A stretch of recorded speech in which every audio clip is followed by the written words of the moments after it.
Hey guys, welcome back. I've been calling the 2024 NFL season the season of shit goose lunacy. Week 10 was no exception, so skip ahead to this part if you don't care about my fantasy teams. I'm wearing my Ja'Marr Chase jersey because he literally went off for me in fantasy with 55 points. 55! That's actually insane. 55 fantasy points? Shout out fantasy footballers again. Shit goose lunacy, as I've stated. Dak is injured and Jordan Love and the Packers had their bye week. I picked up Cooper Rush, Dak's backup. Let's just say I was lucky to have that 55-point cushion. And I was fortunate that Derrick Henry got into the end zone in that game, otherwise he wouldn't have done shit. The rest of my team played alright, but I got almost half of my points from Chase, so it's safe to say I won this week, so we're going to move on to the NFL now. If you were skipping, you can stop. Before that, I have to mention my opponent was starting Joe Burrow.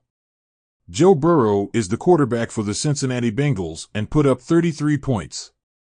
33 points is certainly nothing to scoff at, but it's just the nature of quarterback versus wide receiver scoring in fantasy football. The last thing I'll say about that Bengals-Ravens game, and the Ravens have officially swept the Bengals. The Carolina Panthers played the New York Giants Sunday morning in Munich, Germany.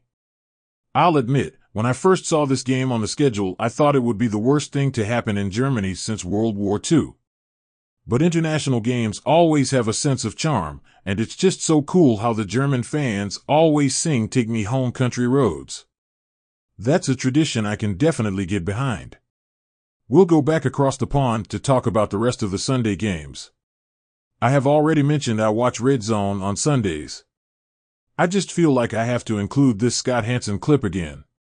Football is the greatest sport on the planet for a few different reasons. I hosted the Olympics this summer. The strongest athletes on the planet are Olympic powerlifters. I would venture to say the next strongest group of athletes on the planet are NFL linemen. The athleticism is off the charts. Playing the game of football formed my personality. Life is competition. Life's gonna try and stop you from doing stuff that you wanna do. The toughness, the dedication, the teamwork, the sacrifice, the stick-to-itiveness you gotta have to be a football player at any level.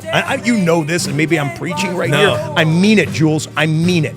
Football, it shapes character. It shapes human beings, and it transcends just wins-loss on a scoreboard or a witching hour or whatever else. I love the game. That's what football means. Let's go! Yeah, baby! The Cowboys played the Eagles and lost. But with Dak being out, did they really expect to win? That game really wasn't good, but the Lions game was. Well, well, well. How the turntables... I'll be getting into that later, but I'm not quite used to Detroit having the superior football team. The Bills played against the Colts and ended up with a win. It was just a good defensive outing from the Bills. That pick six on the first play of the game really set the tone. Damar Hamlin recovered a fumble, and it's always good seeing him make plays. The Tampa Bay Bucks played the San Francisco 49ers, and Baker Mayfield probably made the best football play of all time. But stiff-arming a defender while throwing a dime is just common in 2024, the season of shit goose lunacy. The Pittsburgh Steelers had a game against the Washington Redskins. The Steelers' defense had to make a big play, and they did. I know it's not the most popular play, but it's fun to see a good defensive stand. Usually you play smash mouth after that to win the game. Hey now! But Mike Tomlin and the Steelers decided to outsmart the Commanders. Just a really good football play from Mike Tomlin. Now we have to talk about that Broncos-Chiefs game. What's the kick to win it? Oh! Blocked! The Chiefs have won! The Chiefs have won! Sorry, Perna. The Broncos literally were about to take down the Chiefs. But then, for what should have been the walk-off kick to get blocked like that? Devastating, dude. Okay, we can talk about that Lions game now.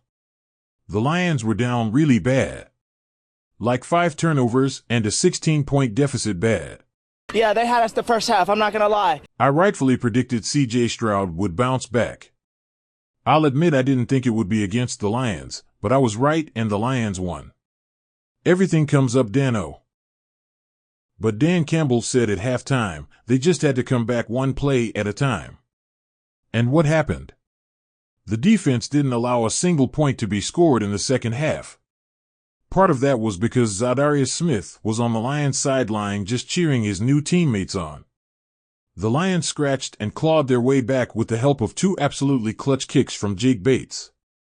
I'll admit, I was kind of annoyed that the Lions just had what was probably the most exciting game ever, but people seemed more interested in James Houston's poopy pants. Allegedly it's Gatorade, not poopy, but do we really expect the man to admit that he shit his pants on national television? And do we expect people to believe anything otherwise? Smith was interviewed after the game and he already has them buffs. The man is just ready to go play for this team, and it was clear he made an impact without even playing. Just imagine him when he's actually in the game. The Lions game and the Broncos games were literally a tale of two kicks. I could go on for hours about that game. Man, that is the definition of resiliency. You guys just kept banging away, right? We did whatever we had to do, and we just bought our time. Defense, that was outstanding, man. That was outstanding. That was outstanding. The Dolphins played the Rams on Monday night, but that Monday night game wasn't nearly as exciting as Sunday nights. I really liked Matt Stafford. NFL wives can be rather annoying, and Kelly Stafford certainly has a reputation, but I relate with her as a fellow brain cancer survivor. The Dolphins won that game, but at this point it's obvious this isn't Miami's year. I mean, Tua and Tyreek hooked up for a touchdown for only the second time this season. 2 touchdowns in 10 weeks from guys who were supposed to be alphas? Not great. But what is great is my website, DisabledDanny.com, and what if I pitched my cult, the Dan Fam, as more of a team? I guess calling you Dan fans would be less weird in that context. So yeah, subscribe to become a Dan fan. Remember to be gentle while liking and hitting the bell. The last thing I need is a bunch of pissed off Dan fans who got hurt smashing the like button. See you guys Friday. Peace out.